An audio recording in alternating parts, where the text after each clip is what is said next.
ফিলিস্তিনি সংকটের দ্বিরাষ্ট্রভিত্তিক সমাধানের জন্য বাংলাদেশের অবিচল অবস্থান পুনর্ব্যক্ত করলেন অধ্যাপক ডক্টর মোহাম্মদ ইউনূস। গাজায় ইসরায়েলি বাহিনীর বর্বরতার অবসানে সিদ্ধান্তমূলক ও সম্মিলিত পদক্ষেপ নেওয়ার আহ্বান জানিয়েছেন তিনি। বৃহস্পতিবার ১৯ ডিসেম্বর মিশরের রাজধানী কায়রোতে D8 শীর্ষক সম্মেলনে একটি বিশেষ অধিবেশনে তিনি এসব কথা বলেন। বাসসের প্রকাশিত এক প্রতিবেদনে আরও জানা যায় যে প্রধান উপদেষ্টা বলেছেন, আমরা সকল পক্ষ ও অঞ্চলের বাইরের স্টেক হোল্ডারদেরকে ইসরায়েলি বাহিনীর চলমান বর্বরতা বন্ধ করার জন্য সিদ্ধান্তমূলক ও সম্মিলিত পদক্ষেপ নেওয়ার জন্য আহ্বান জানাচ্ছি। ডক্টর মোহাম্মদ ইউনূস তার বক্তৃতায় বলেন, তারা এমন এক সময় একত্রিত হয়েছেন যখন অধিকৃত গাজা উপত্যকা ও পশ্চিম তীরে ফিলিস্তিনি জনগণের বিরুদ্ধে ১৪ মাস ধরে ইসরায়েলি আগ্রাসন ও বর্বর গণহত্যা অব্যাহত রয়েছে। তিনি বলেন, এই বর্বরতা ভাষায় প্রকাশ করা সম্ভব নয়।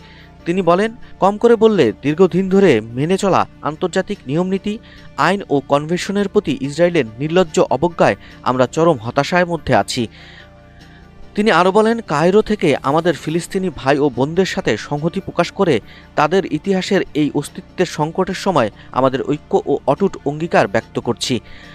বাংলাদেশ বরাবরই ফিলিস্তিনিদের সমর্থনে দৃঢ়ভাবে পাশে দাঁড়িয়েছে বলেও মন্তব্য করেন তিনি।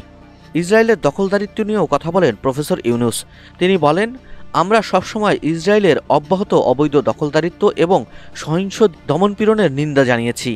এ সংকটের দ্বিরাষ্ট্র সমাধানের মাধ্যমে ইসরায়েল ও ফিলিস্তিনের শান্তি ও সম্প্রীতি পাশাপাশি বসবাস করার মতো একটি ন্যায্য ও দীর্ঘস্থায়ী সমাধানের পক্ষে অটল আছে বাংলাদেশ।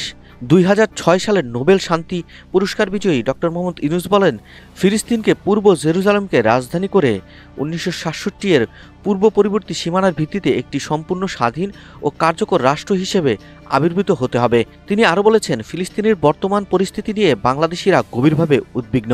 তারা হেলাফেলার যোগ্য নয়। প্রতিটি ফিলিস্তিনির জীবন গুরুত্বপূর্ণ। গাজা, পশ্চিম তীর ও লেবাননে গণহত্যা আন্তর্জাতিক আইনের সুস্পষ্ট লঙ্ঘন ও যুদ্ধাপরাধের শামিল উল্লেখ করে ডক্টর মোহাম্মদ ইউনূস বলেন, দায়ীদের অবশ্যই জবাবদিহি করতে হবে। এ কারণেই গত নভেম্বরে বাংলাদেশ আন্তর্জাতিক অপরাধ আদালতে দাঁড়িয়ে মানবতা বিরোধী জঘন্য অপরাধের দ্রুত তদন্তের আহ্বান জানিয়েছেন।